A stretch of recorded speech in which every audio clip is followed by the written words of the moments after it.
C'est quoi? Quoi? C'est quoi? Quoi? Square Enix. Ouais. Ils font des jeux depuis super longtemps, ils sont trop bien ces jeux. Mais avant, c'était Onyx tout seul. Moi, je me rappelle, je jouais à des jeux vidéo sur Super Nintendo, c'était Onyx tout seul.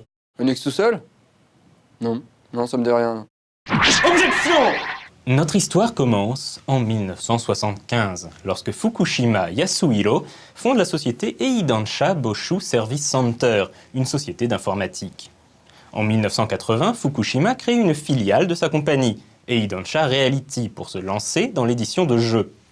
En 1982, Eidansha Reality est renommé Enix, un jeu de mots entre le nom du premier ordinateur, l'ENIAC, et la créature mythologique, le Phénix.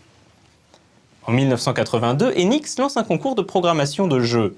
Les gagnants, Love Match Tennis de Hori Yuji et Dor Dor de Nakamura Koichi, seront parmi les premiers jeux édités par la compagnie. Il faut bien comprendre qu'à ses débuts, Enix était éditeur de jeux développés par des tiers, mais n'avait pas d'activité de développement en interne. Même sa série emblématique Dragon Quest, commencée en 1986, était développée par un développeur tiers, Chunsoft.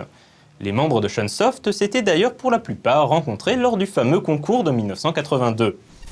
Parmi les développeurs ayant travaillé avec Enix au fil des années, on citera Chunsoft donc, mais aussi Quintet, Treasure, Tri-Ace, Tri-Crescendo et autres studios qui entérinèrent la réputation d'Enix de roi du RPG au Japon.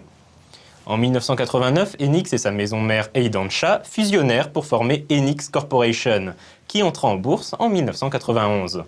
À la fin des années 90, les retards répétés de Dragon Quest VII provoquèrent une chute de son action, ce qui le poussa à chercher une alliance auprès d'un de ses plus anciens rivaux, mais ceci est une autre histoire.